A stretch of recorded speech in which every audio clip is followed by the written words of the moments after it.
My name is Diana Ingram. I'm the executive director here at Hill Center at the Old Naval Hospital.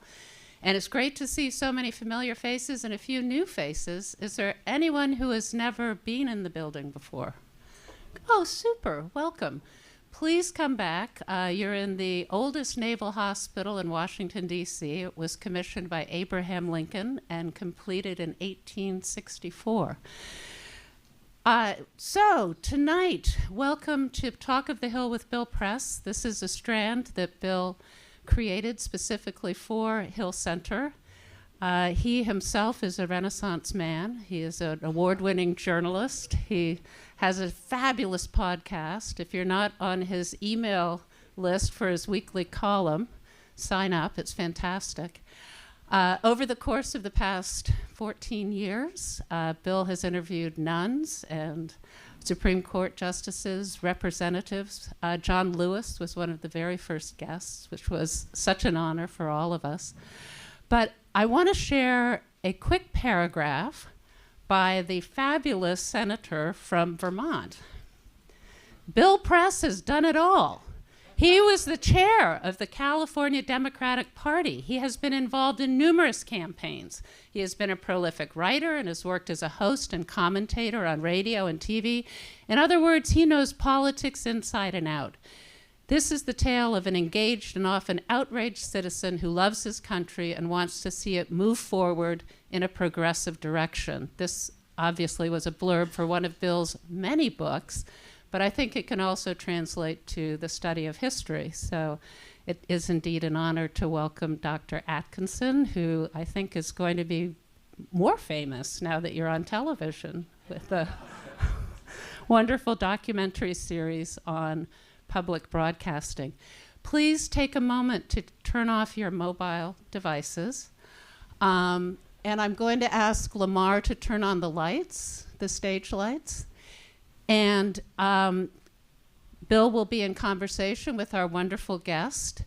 And afterwards, we'll open up for Q&A. We are recording this for our YouTube channel. So if you have friends who would like to hear the conversation, please send them to our YouTube channel.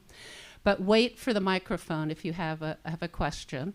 And then afterwards, our wonderful neighbors, East City Books, are right outside the door, and they have quite an array of Dr. Atkinson's books, the World War II trilogy, as well as the brand new book about the Revolution, right?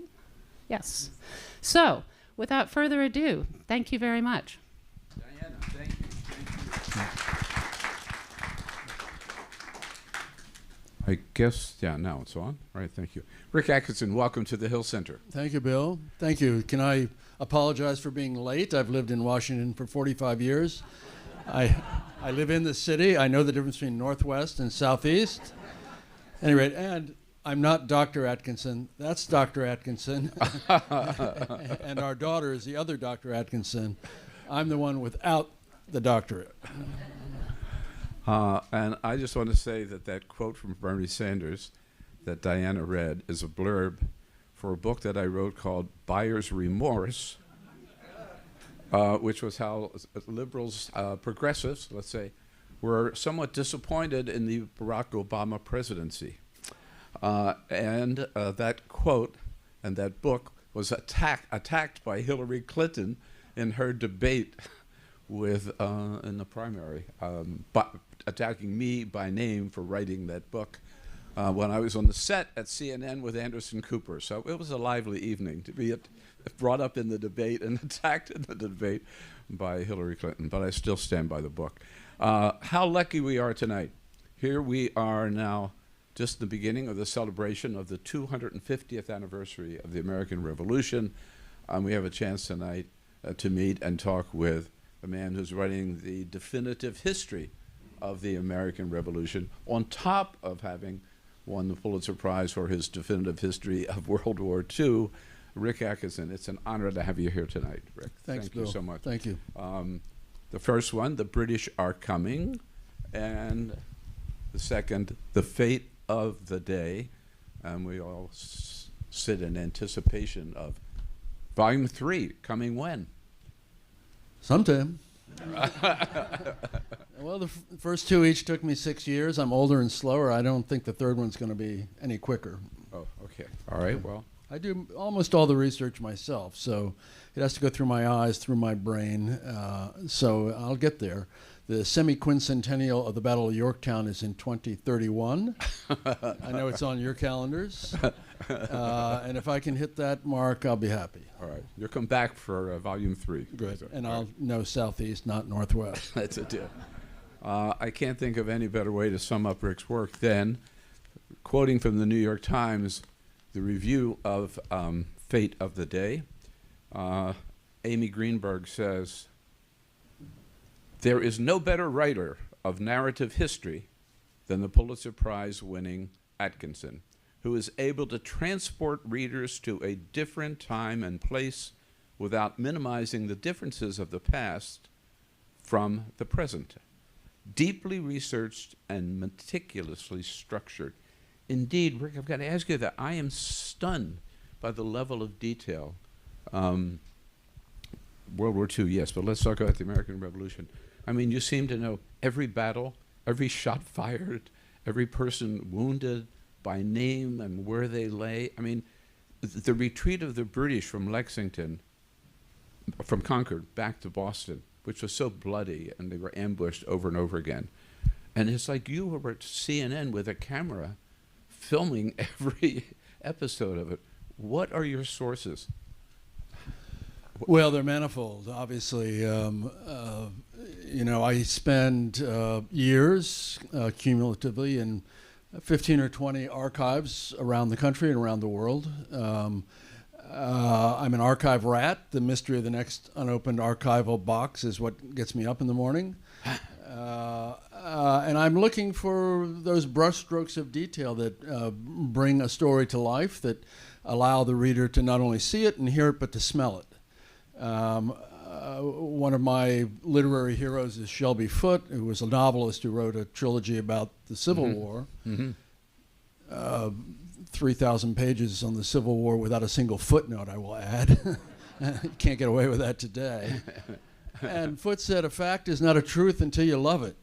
A fact is not a truth until you love it." So I'm looking for facts to love, to tease coherence and intimacy out of the past, and to find those little brushstrokes of detail that tell you something about characters, that tell you something about the events, that tell you something about the emotions, and that tell you something about the ideas that are animating what's going on, in this case, in the American Revolution. So many facts, and so many facts to love, and bringing that history to life, which is what I find so great in your writing. So 3,059 days, the American Revolution. Nobody thought when it started it was going to drag on that long. No, right?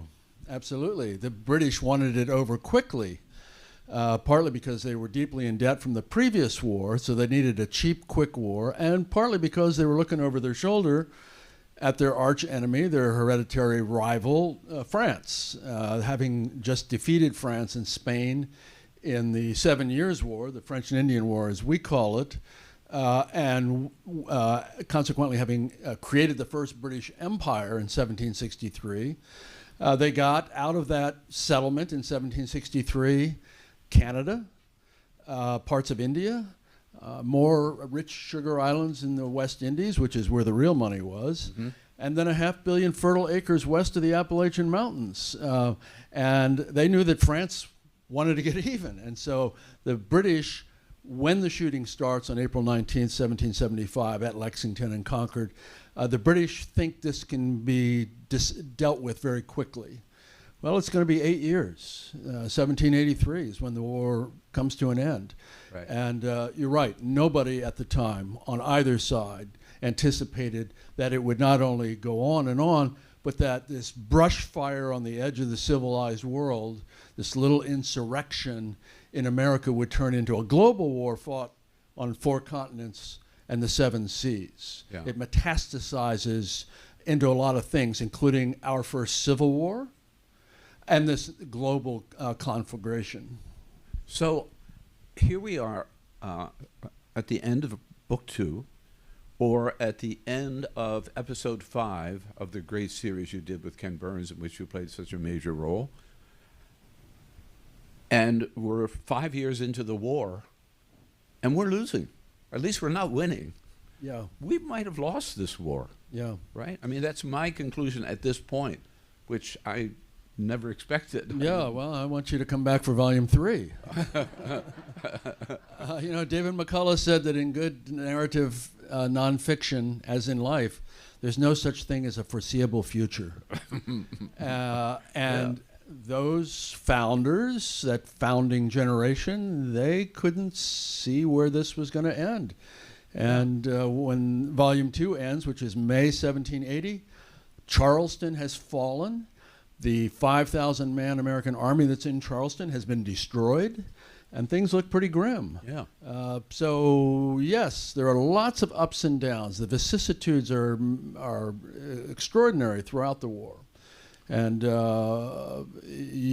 Washington at one point writes to his brother, this is after he's been evicted from New York, and is retreating across New Jersey into Pennsylvania. He writes to his brother and says, I think the game is pretty near up.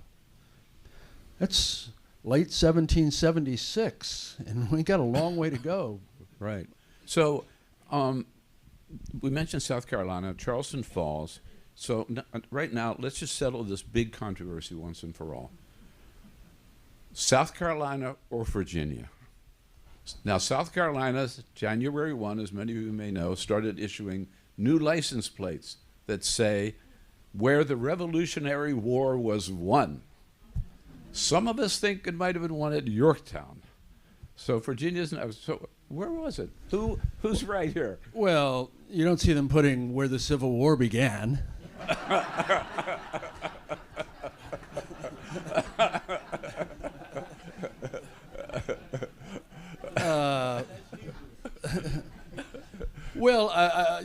It's a license plate poetry. It's not history. And if they want to think that's where the Revolutionary War ended, fine. A lot happens in the South, including South Carolina, for the last couple of years of the war. The war is fought almost entirely in the South. Mm-hmm. But the truth is that the last major battle, the battle that really brings the conflict to an end in October 1781 is in Yorktown. And last time I checked, and I was just down there, Yorktown was in Virginia. So I had lunch with a South Carolinian friend a couple of days ago. I brought this question up with him, and he pointed out that there were more battles fought in South Carolina than anywhere else. And okay.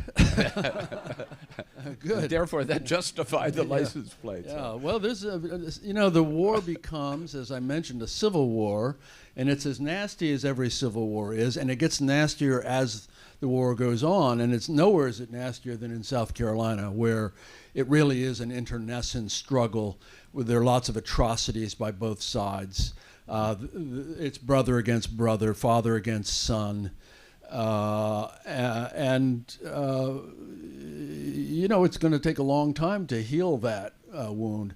And the Civil War quality of the Revolution, which cannot be understated, really anticipates the Civil War, not in the causes of the conflict, but in this capacity of American to loathe American, this hatred for your neighbor. And that's what happens in the Revolution. Right. I wanted to ask you about a couple of the turning points. You mentioned Washington's being discouraged and writing to his brother that it might be over. How important was Trenton in turning that around? Real important, because late 76, Washington has showed that he's not a particularly good tactical commander by misreading the ground at the Battle of Long Island, the biggest battle of the Revolution in terms of just the number of men involved. He doesn't go out and do reconnaissance of the ground himself near current Brooklyn, and doesn't realize he can get outflanked. And he is outflanked by a very clever British battle plan, and he basically wakes up in the morning and the enemy is behind him. That is never good. And it's the beginning of a sequence of defeats in New York. He escapes from Long Island, from Brooklyn, in a very providential fog that allows him to slip across the East River with his army. But then the British are going to follow, and at Kips Bay, and then at Harlem Heights, and then at Fort Washington and White Plains. It's going to be one butt kicking after another. And so he begins this retreat across New Jersey with the British right behind him.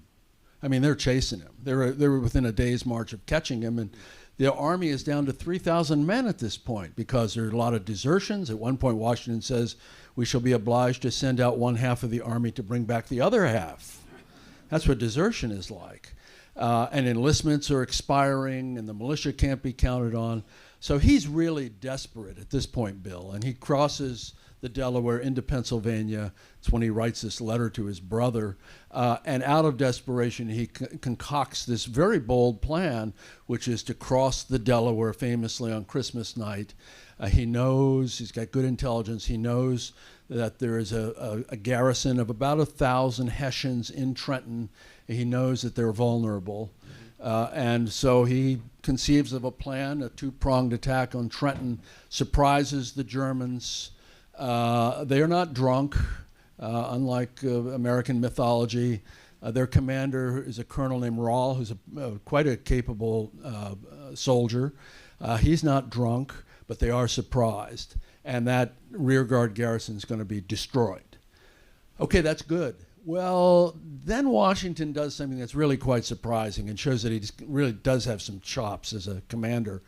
He goes back into Pennsylvania, where there's a sanctuary of sorts, and then he crosses the Delaware again to Trenton, and he baits the British into attacking him in Trenton.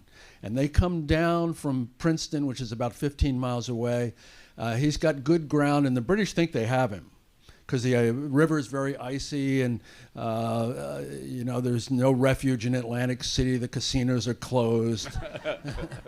And instead of retreating again, he slips around the British left end. The British rearguard garrison is in Princeton, and he destroys it. It's a pretty significant victory. And then he takes his army and heads north to Morristown. It's good ground up there. You're safe. And they're going to spend the winter there. We're going to spend about 6 months in northern New Jersey. So those two battles, Trenton and Princeton, are vital for reviving the cause, for giving them a sense that, first of all, this General Washington guy from Virginia, he's got something going for him. Frederick the Great read about the battle, Frederick the Great, who knew something about generalship and was very impressed. And it gives them time, 6 months, to recuperate, to build back the army, and they're ready to fight again come fighting season in the late spring of 1777. And then we get into the Canadian effort in Fort Ticonderoga and Saratoga. The Battle of Saratoga, you indicate, was also a major turning point, right? That kind of listed people, hey, maybe we can pull this off. Yeah, nobody says that with more enthusiasm than the French.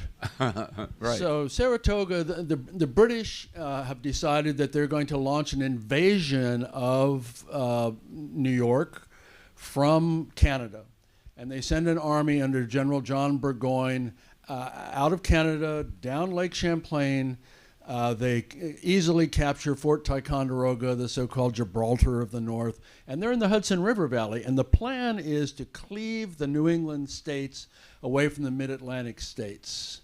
And they're in the Hudson River Valley, heading south. The problem is that the original plan had the main British Army, which is in New York City, under General William Howe, come up the Hudson River and meet Burgoyne, perhaps in Albany. And then they complete this severing of the New England colonies from the Middle Atlantic colonies. Howe decides, and no one in London corrects him. No one in London says, wait, this is a bad idea you've got. He decides the war is going to be won in Philadelphia. So he goes 180 degrees the other direction by sea. And so he is not there to rendezvous with Burgoyne. The farther Burgoyne gets from Montreal, the longer his supply line is, the more difficult it is to feed his horses, to feed his men. The Americans are growing stronger and stronger by the day. The two battles at Saratoga in September and October of 1777, the first one's a draw. The second one is a catastrophe for the British. Burgoyne is defeated. His army is surrounded. His army is destroyed. Those 8,000 men who've come out of Canada, almost none of them get back to Canada. The word of this arrives in France in December of 1777. And our man in France is a septuagenarian named Benjamin Franklin, who has been sent there by Congress a year earlier in order to try to persuade the Roman Catholic absolute monarchy under Louis XVI and his beautiful spendthrift wife, Marie Antoinette, known around the French court as Madame Deficit,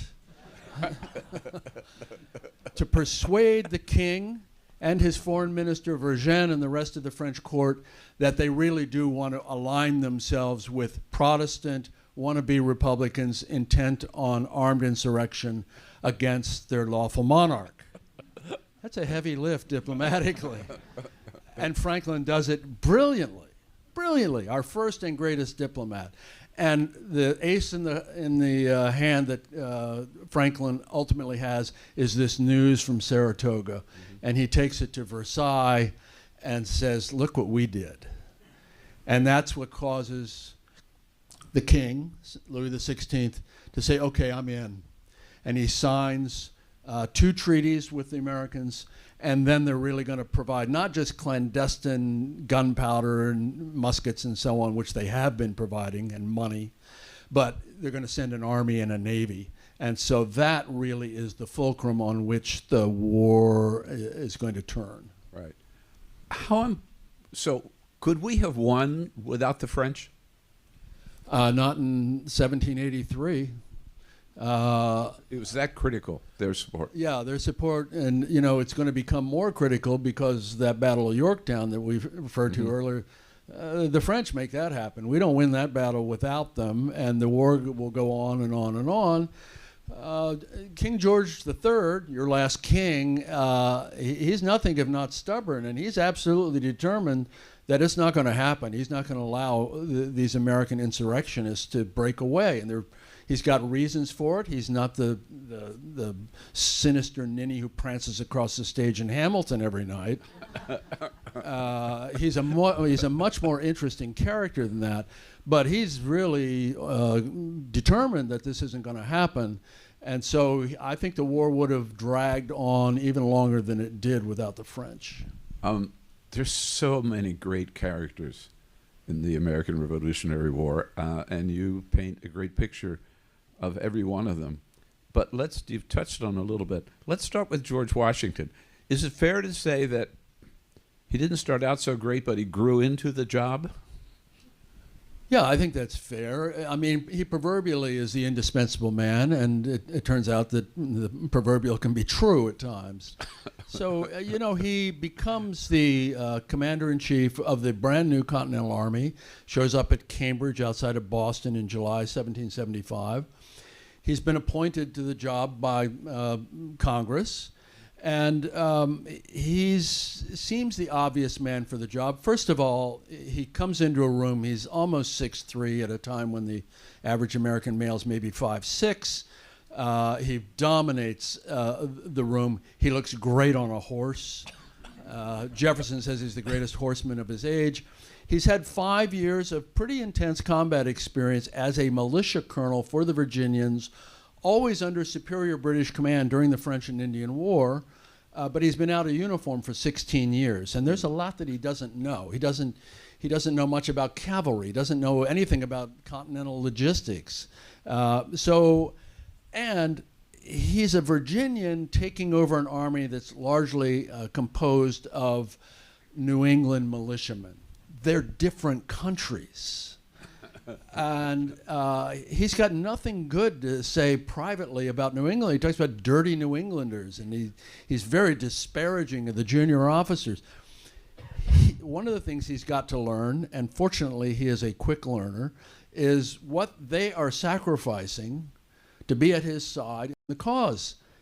During Washington's lifetime, right down the road at Mount Vernon, he had 577 slaves working for him. They're taking care of business while he's away playing general.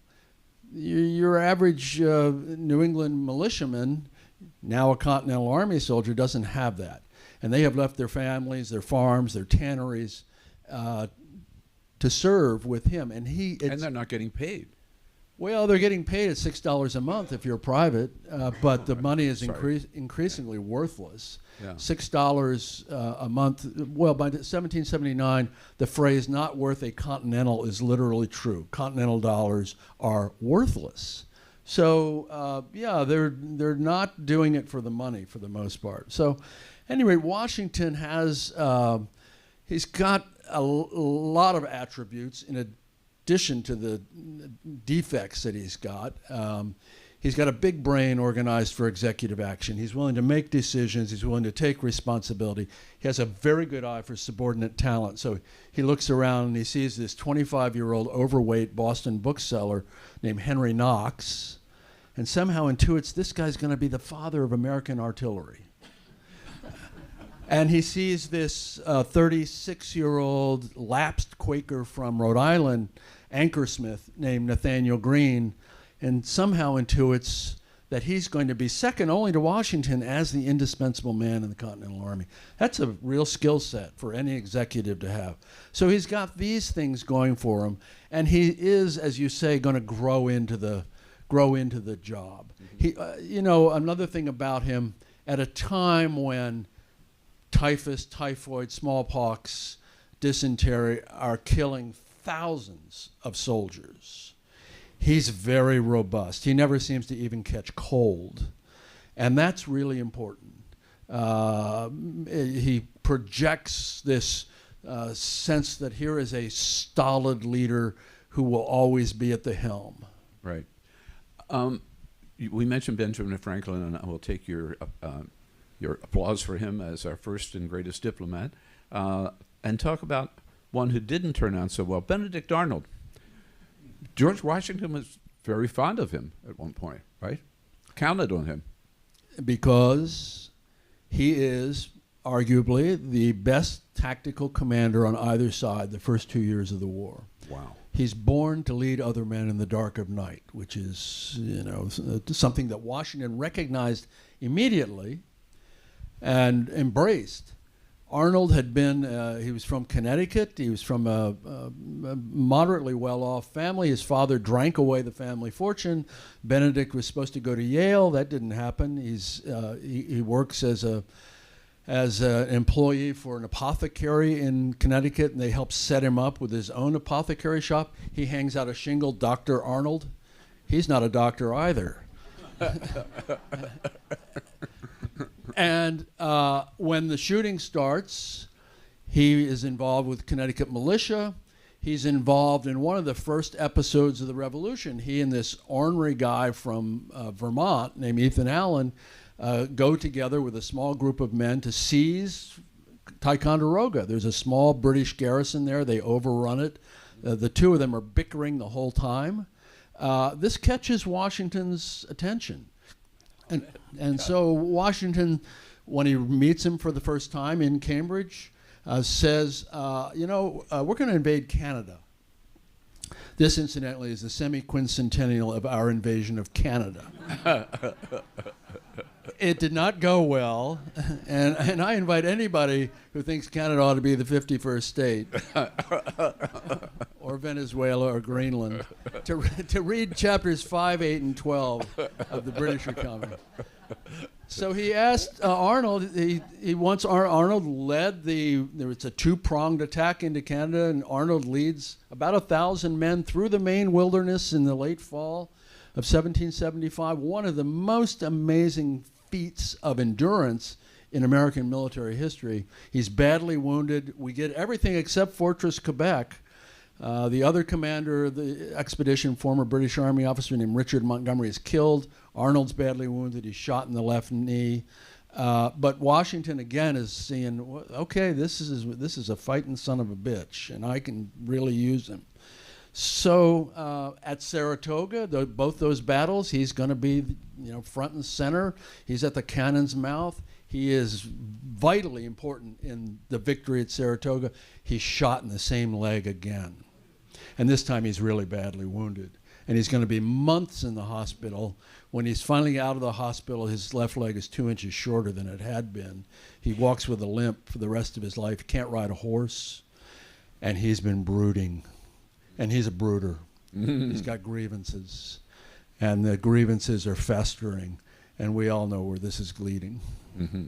Yeah. Robert Morris.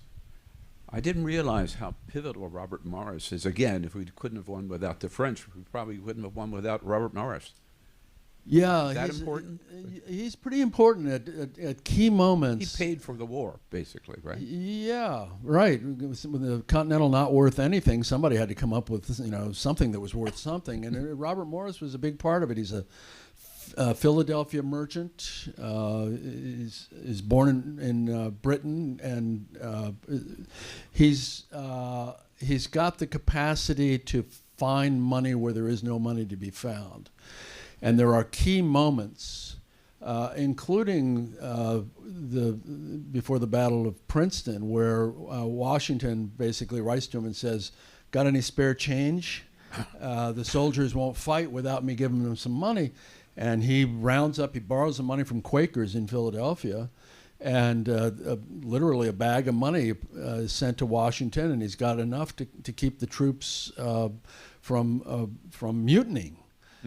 They will mutiny later, but at this moment they're satisfied. And Morris, again, late in the war, is going to be the guy that they turn to figure out how can we, scrape together enough money to keep this enterprise going.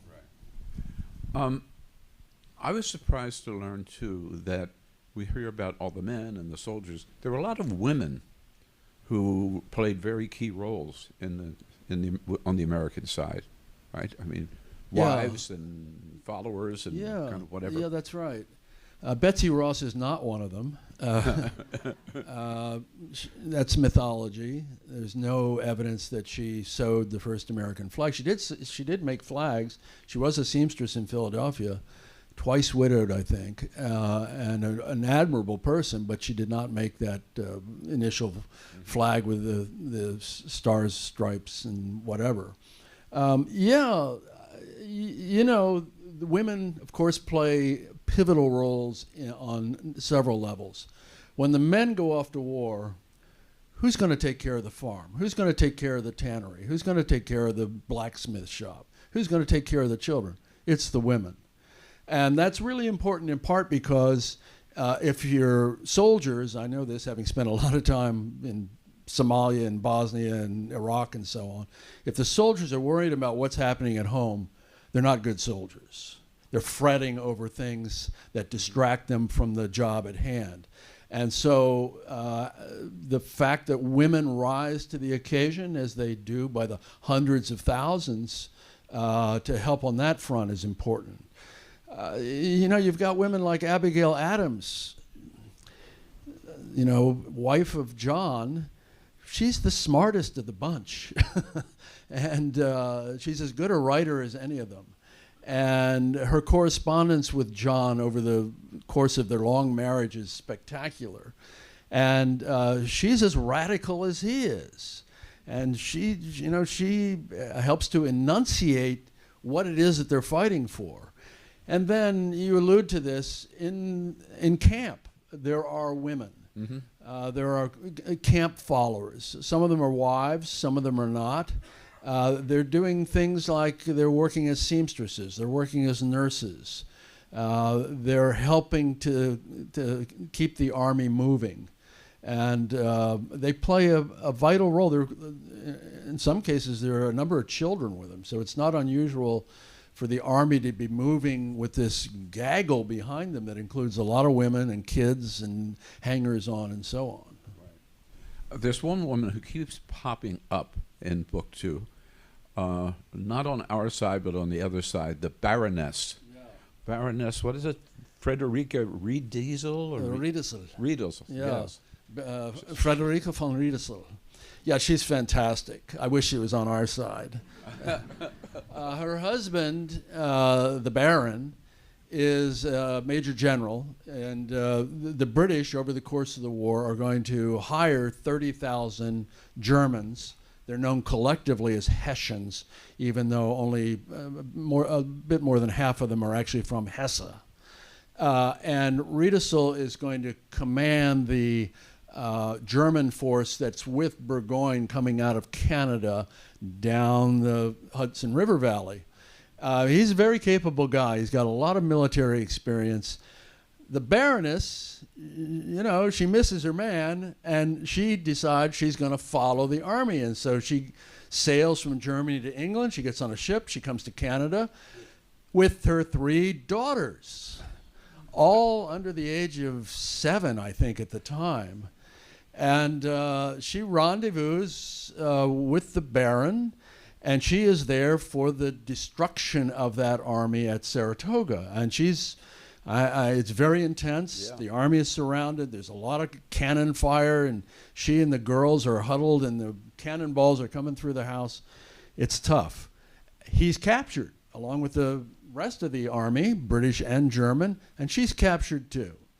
And so she and the girls are going to first, that defeated army is going to go spend the winter in prison camp around Boston, and then they're going to be marched, they walk to Charlottesville.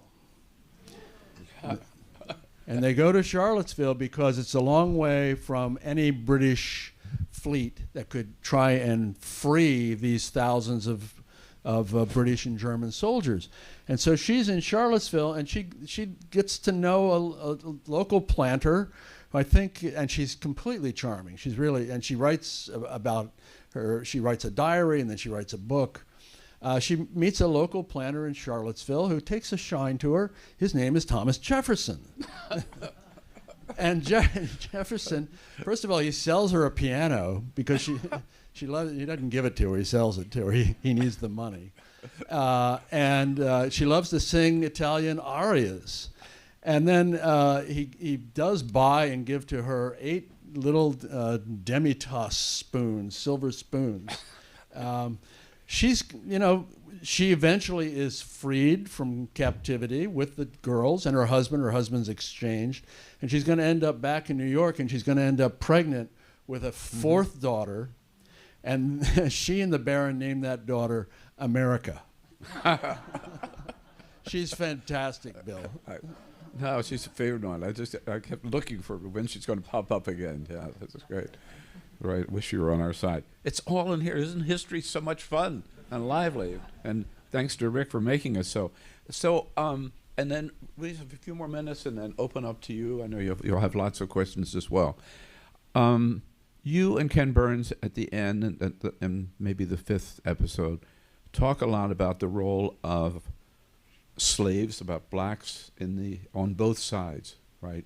Both sides were reaching out, but particularly the British. Can tell us about how many people are we talking about and what happened to them?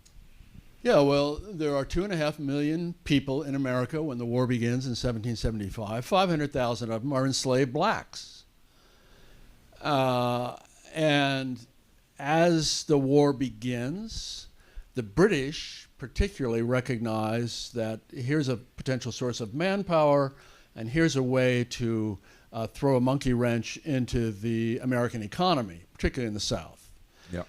And so the last royal governor of Virginia, Lord Dunmore, offers to free any slave belonging to a rebel who will come and join him and take up arms against the rebellion.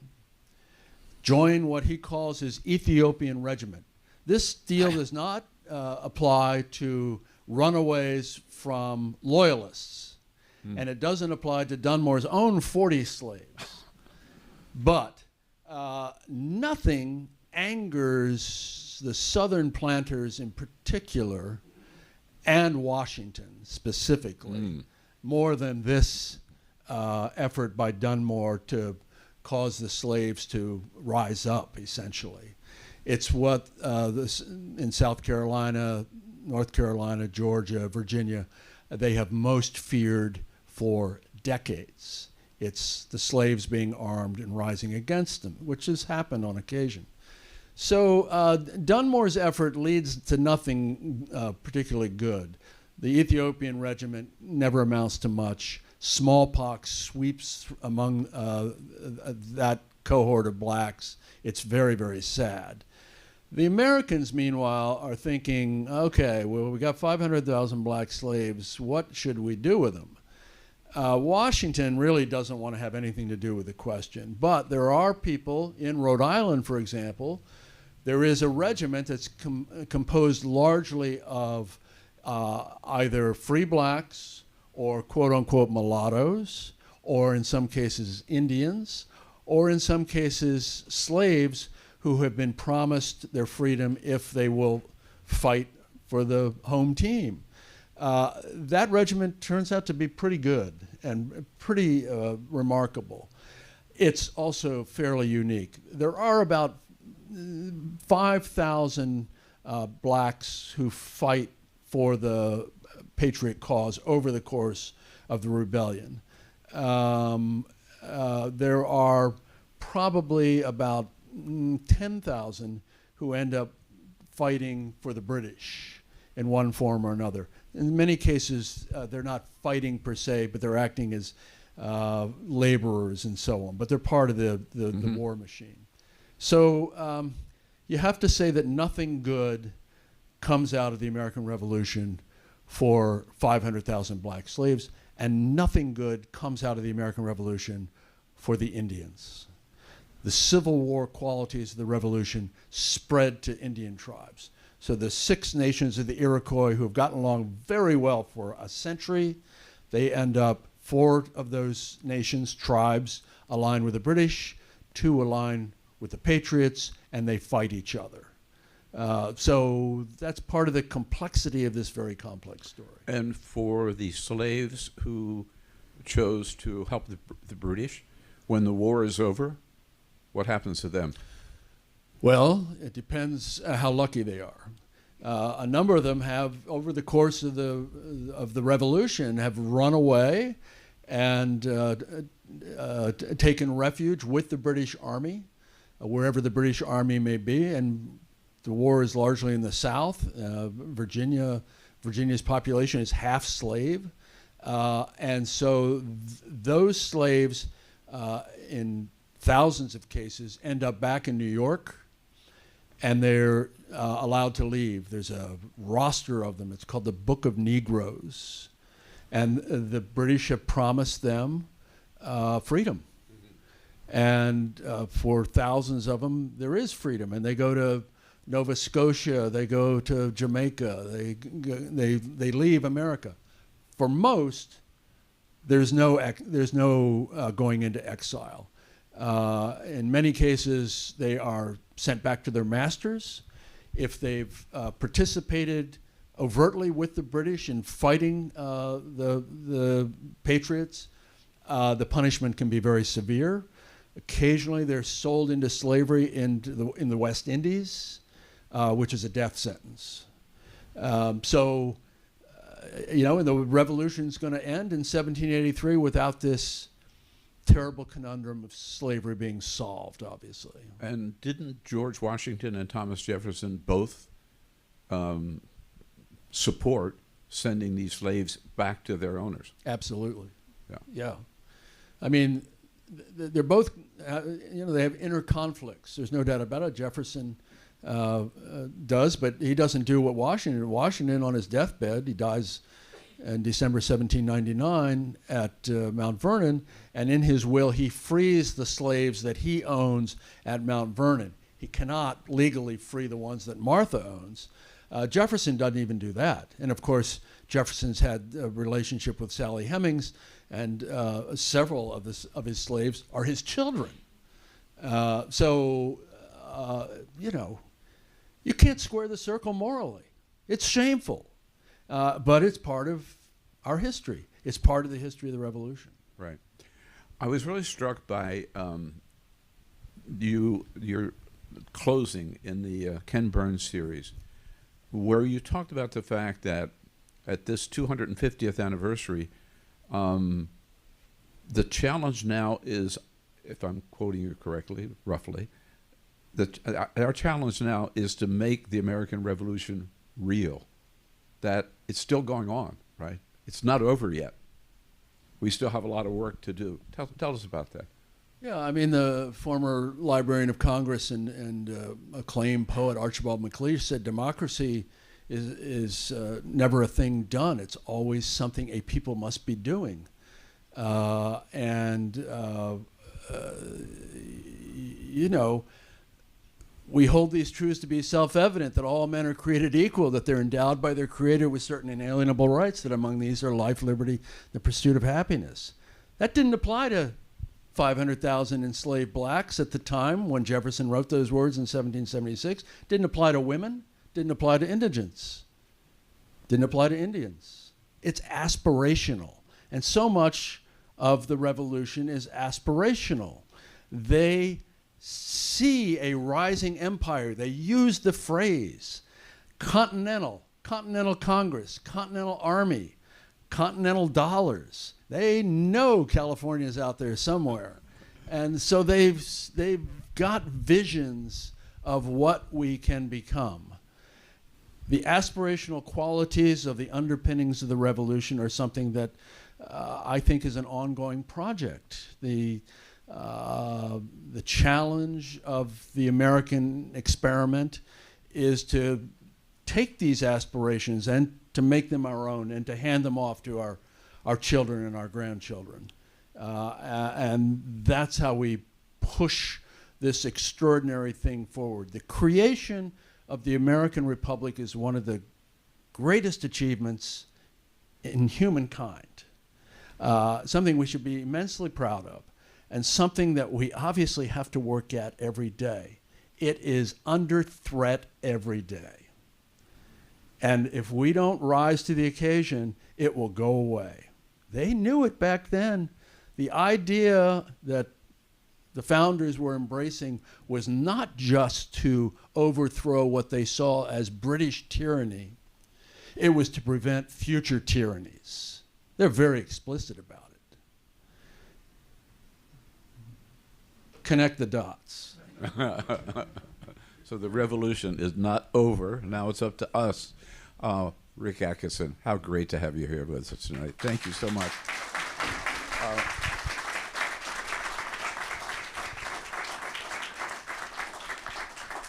My recommendation is don't leave tonight without a copy of this and a copy of the other one, and then the World War II, too, if you have time, a lot of time after that.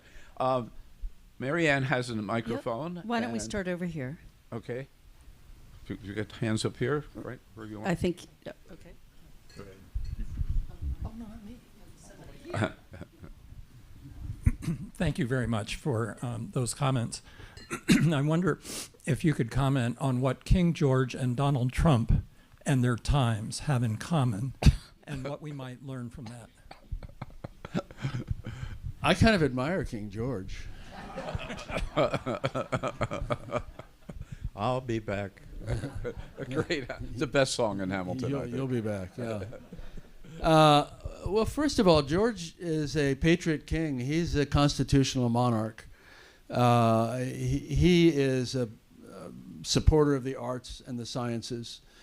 He becomes king in 1760 when he's 22 years old, when his grandfather dies. His father has already died. I'll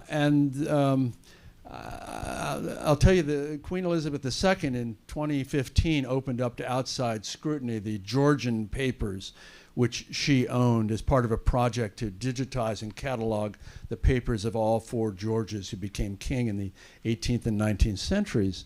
I was among the first allowed in to take a look for a whole month in the April 2016. And every day I would climb 102 stone steps and 21 wooden stairs to the garret of the Round Tower, begun by William the Conqueror in the 11th century, in Windsor, which is where the papers are kept.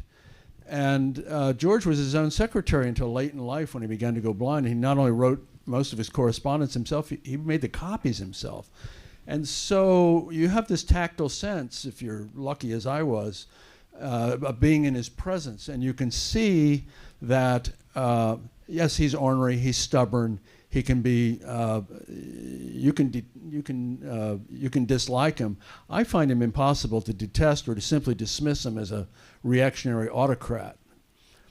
He embraces several strategic misconceptions. And as my friend Dave Petraeus says, if you get the big ideas wrong, it's hard to get the rest of it right.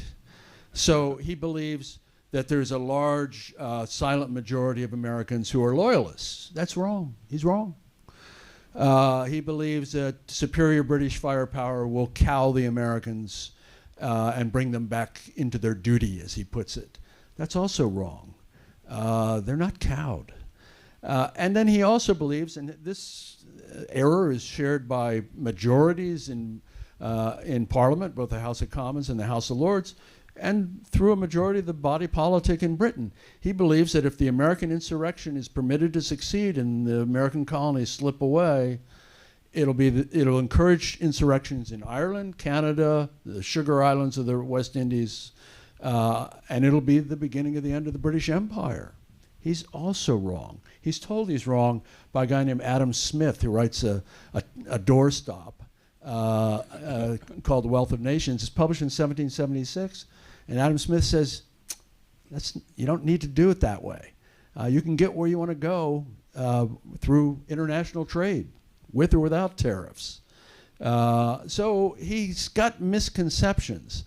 But all in all, he marries an obscure, drab German princess, Charlotte, as in Charlotte, North Carolina, Charlottesville, Virginia. They produced children with lunar regularity, eventually to the number of 15.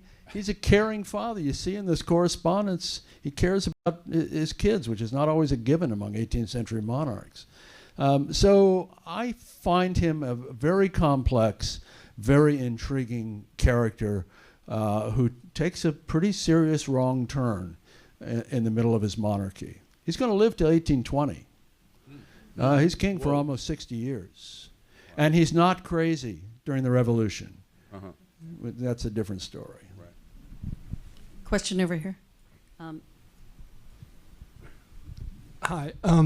One of the details about what happened in the first volume at Lexington was that the 8 people who were killed there were quickly buried off of the green in an obscure spot. Well, we were up there recently because they were afraid that the British would come back and do some bad things.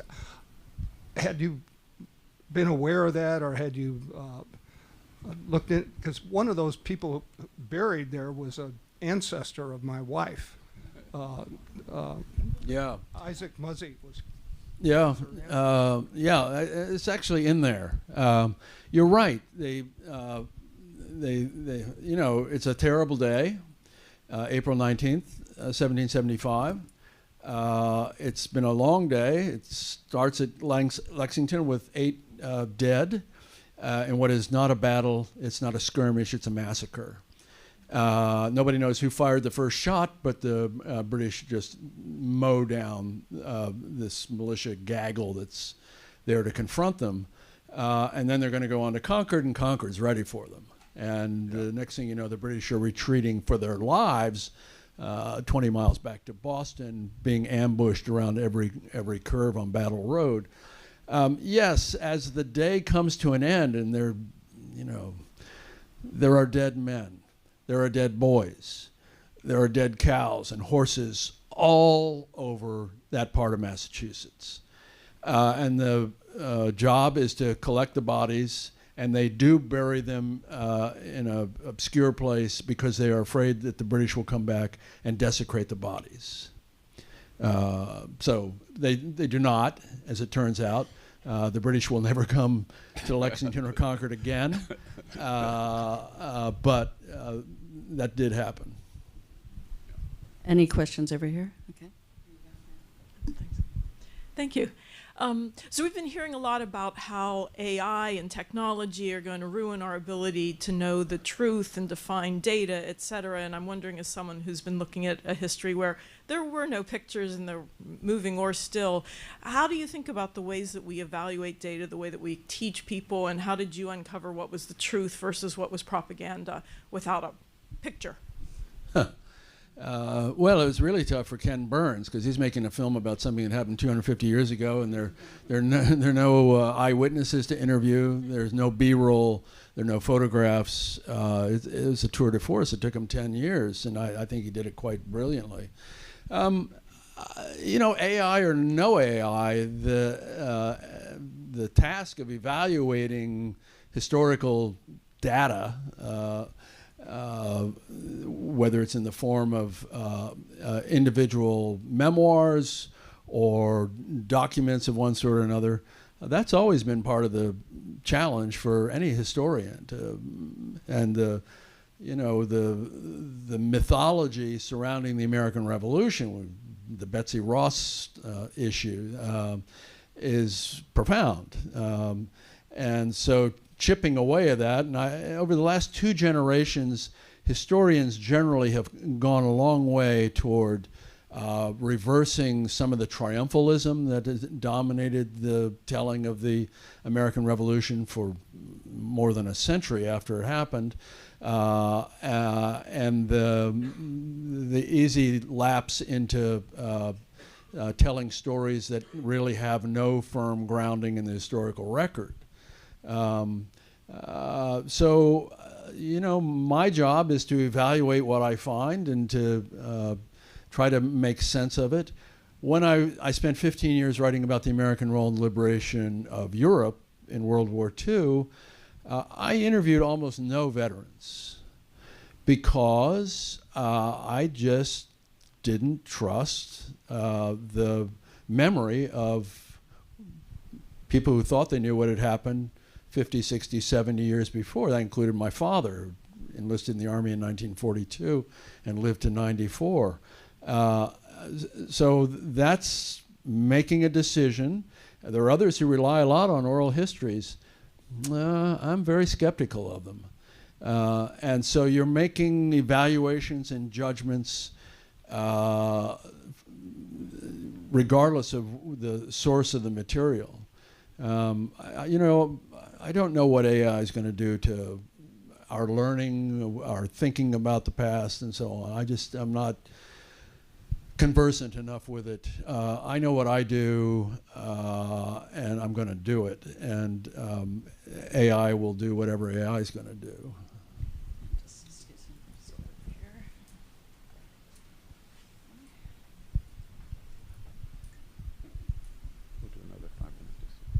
Thank you. You mentioned earlier the context in terms of expansion westward being very much part of the structure, and Jefferson, I think, even interested in Cuba.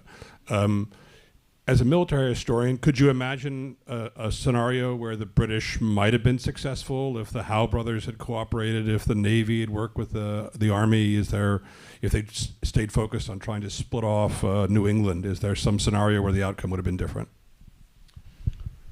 Sure. I mean, historians always love counterfactuals because you can never be wrong. I could say yes or I could say no. Yes, contingency in history is always critical. If not for this, then that. This happens only because that happened. That's contingency at work. If one of the bullets that barely missed Washington on a number of occasions had hit Washington, who knows what happens? I don't think that, particularly once the shooting starts and the killing begins, and the British begin burning towns, they burn a lot of towns, in addition to a lot of individual homes, that the genie's just going to go back in the bottle. One problem that the British have, and Franklin is very aware of this because he's a bit of a demographer, the American population is doubling every 25 years. It's a rate of growth unseen in recorded European history, and it's 4 times the rate of growth of Britain. So even if they manage to suppress the rebellion and the insurrection is kind of tamped down and there's simmering, first of all, they're going to have a very large occupation force here because the rascals are not going to be quiet. It's going to be very expensive for them, which is what they didn't want from the beginning. And then eventually they're going to be overwhelmed by a country that now has 342 million people in it.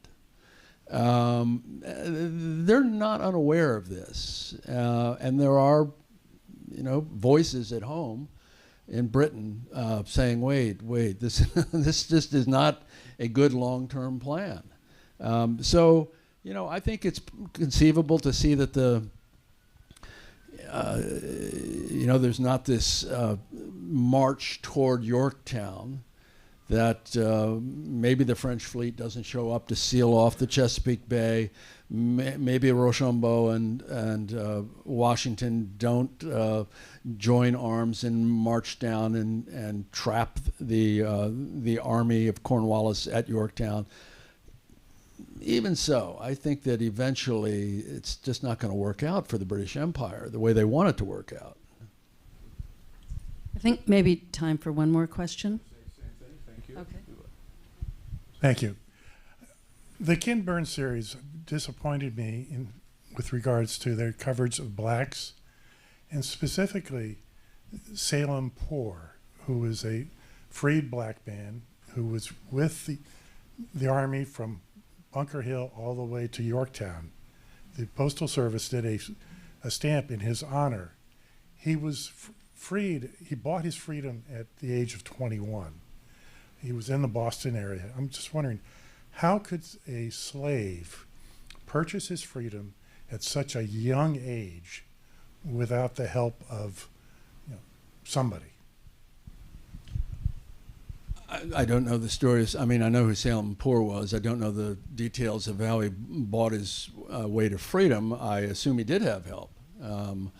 That he was paid a wage somehow, that it was put into some escrow account or whatever. That did happen. He wasn't the only one. It's funny, Burns has been kicked around by the usual suspects who claim that he spent too much time, he was too woke, that all that stuff about blacks and Indians and so on, what was that about? That's not the story we want to hear. There are a lot of things he left out, even 12 hours, 6 parts. It's a big story, and there are a lot of names that got left out. He had the gay community on his neck at one point, maybe still does. I see him a lot. I'll see him Tuesday night in California because there was a German who volunteered for service in the American Army. His name was von Steuben. And he's pretty important, as it turns out. He's also a fraud. He claimed he was a lieutenant general in the Prussian army that had been in close aid to Frederick the Great, claimed that he was a baron. He was actually a baron. He'd worked for a minor prince who gave him a little gong. He had been a captain in the Prussian army. He was never an aide to Frederick the Great. Benjamin Franklin, incidentally, helps to concoct this tale to elevate Steuben's CV so that when he shows up at Valley Forge, he will have some credentials. He has fled Europe, and he's on the run because he's been accused of taking liberties with young boys. It's not clear whether that's true. It's not clear. The church has brought these allegations against him. The issue never arises again that I'm aware of when he's here. He's going to be important as the Inspector General of the Continental Army. Incidentally, he shows up and he's got this magnificent uniform and it's bright red. because he's been misinformed before he leaves France that the color of American uniforms is red. First thing he needs to do at Valley Forge is find a dyer. So there are, you know, some, I know there's one guy in particular who's been pretty adamant in Philadelphia that Steuben, they see Steuben as a hero for the gay community. Well, first of all, it's not clear he's gay. Second, it's not clear that these allegations have any merit. Third, that's not what he's about. Whether he's gay or straight or black or white, his contribution to the Army is something different. So, you know, I think that my feeling is, having worked with that project of Burns and his team for 4 years now, that they did a pretty good job of telling the story as comprehensively as they could. All the time knowing, as he says himself, as Ken says, all the time knowing, you know, this is very deep and it's very broad, and we tried to scratch the surface as deeply as we could. My interest in Salem 4 is personal because my ancestor was his owner, and he got freedom. And I like to think that my ancestor helped. Yeah, that he probably did. Yeah, right. Rick Atkinson, thank you for all the great work you do, and thanks for coming tonight. Thank you, Bill. Thank you, Bill. Thank you all for being here. Yeah. Rick will be here, and for a few minutes, willing to He's sign your signing books right over here. out friends this door and and to the right. Our Yeah. East City Bookshop are selling books right outside in the hall. That was really good. Thank you so much. Thanks very much. It was fun.